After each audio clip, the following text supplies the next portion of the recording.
Welcome back to Everything Entertainment. Guys, please don't forget to like, comment, and subscribe to my videos. I will really appreciate it. Guys, in today's video, we're going to be speaking about a Zimbabwean lady who has been appointed to become a South African Labour Court judge. And let me tell you guys, South Africans are not happy about that. They are literally going down and saying, like, how can you appoint a Zimbabwean lady a South African Labour Court judge, whereas there are so many South Africans that are unemployed in South Africa? What do you even mean? They are literally not happy about it. But guys, without rounding too much, guys, I'm gonna post the video here and I'll back with the rest of my commentary. I was born in Zimbabwe. I grew up in Zimbabwe, in a village. You mentioned that you were born in Zimbabwe, and just to make sure that we comply with the constitution, which requires judges to be South African citizens. You are a South African citizen. I am a South African citizen, CJ. Yeah, Thank you. I thought so. Yes, I am. When did you acquire that citizenship? 2016, 2017, somewhere thereabout. Right. But having said that, I'm not aware of any matter that I've worked on where there were foreign nationals involved.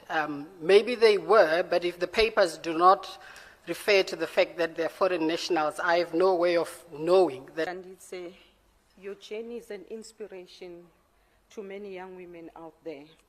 At the age of 46 years, you've already attained so much for yourself. Now, please briefly tell us, who is Ms. Tapiwa Cecilia Kandidze, starting from your childhood ages? Starting from my childhood age, so I was born in Zimbabwe.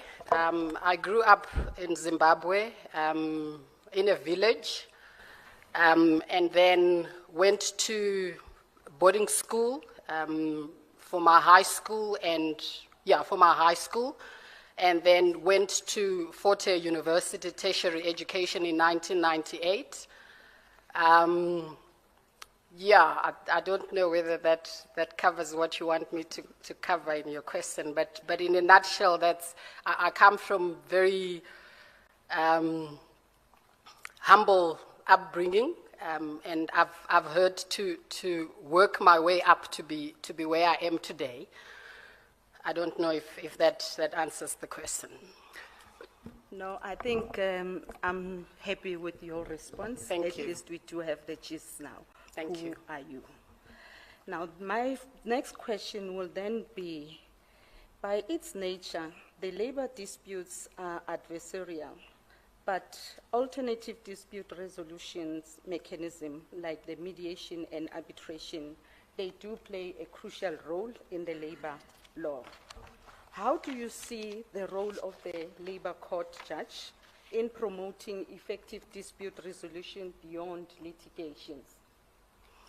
Yes, I do think that as Labour Court judges, we definitely do have a role to play, and I will speak from experience. I've heard files before me, and I go through the files, and I go through the issues, and I then say to the parties, it seems to me that the real issue is actually issue X, and it seems to me that if the parties can go down the passage and have a conversation about it, you're actually able to resolve the matter. And in my experience, that has actually worked. Parties come back to me and say, thank you, Judge. We've actually had a discussion about what you proposed, and we've resolved the matter. Mediation, I know it's not provided for in the Act, as I can recall. I think that's a function that's offered by the CCMA. But I do know from many years back, when I was involved in some strike-related disputes, that we would appear before a judge in the Labour Court, and the judge would propose that the parties explore mediation before resorting to litigation, and it worked in some of those cases. So I think mediation definitely has a role to play in resolving labor disputes. So as you guys have heard from the video, guys, the lady is truly from Zimbabwe, and she's about to be appointed as a South African Labour Court judge. And honestly speaking, if a person is a South African citizen, why are we being harsh about it? Why are we literally complaining about it? Because this person she is from Zimbabwe, but she is illegal in South Africa, basically. She is illegal, so therefore she is fit, or she is eligible to get a job in South Africa. Honestly speaking, guys, for us to always use this tool, like they are foreigner, it's not working, because of like, why are you not giving these people a chance? There are so many people that are working abroad that are South Africans, and they've let them to work because of like, why? They are fit for the job. They are literally best candidate for those jobs. So what if this lady is the best candidate for this job? So you guys are against her getting the job. Like, I understand when you guys say that there are a lot of South Africans that are unemployed. I get that. And for me, the time I look at the interview, I was asking myself, like, where are the South Africans that should be participating against this lady? Or like some sort of like they have to choose between a Zimbabwean, South African, and whatsoever. Why is that not happening? Why are they choosing her alone? Is there no other South African that can literally fit that position? If we are literally arguing about that, it's okay, but we should not all the time argue about that she is a foreign. No, guys.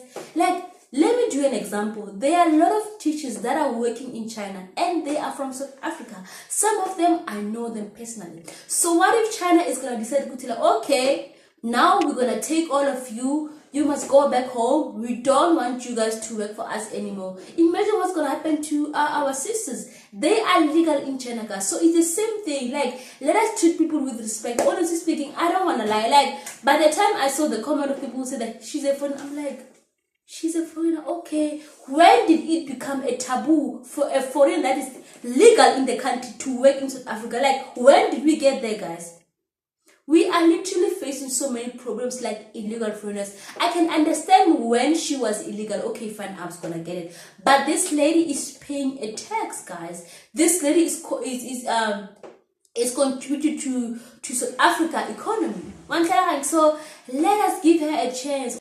I know a lot of South Africans that are unemployed and whatsoever, but I am against South Africans using foreigner tool all the time, whereas there are tons of South Africans that are working abroad. That's my only thing. So yeah, guys, I don't know what you guys feel about the situation, but for me, I just feel like people who are interviewing her, or the reason why they decided to interview her, they saw that she is fit for the job, like she qualified for the job. That's why she's being interviewed. So let us leave them in their hands, guys, as long that she is legal in the country. That's all that matters at this point. You can hear the way she's answering the question. This girl, this lady know what she's talking about. Like, she knows what she is gonna provide in her workplace. So let us not all the time use that foreigner tool all the time. Sometimes it's not necessary. Honestly speaking, I feel like at this point we are literally using it loosely all the time. When we see a Zimbabwe doing something, though the person is legal, we literally jump to like be like, no, Abraham, guys, she is legal in the country. So yeah, I don't know what you guys think about this. I know some of you are gonna bash me for this, but the truth is the truth. One thing about me, guys, I'm a South African, but I don't want to like be biased and sit here knowing my truth. That I know where I stand. So I'm gonna say what's in my mind and what I feel is right. So yeah, please comment below what you guys think about this video, guys. I love you guys so much. Don't forget to comment, like, and subscribe. See you guys on my next one. Bye, guys.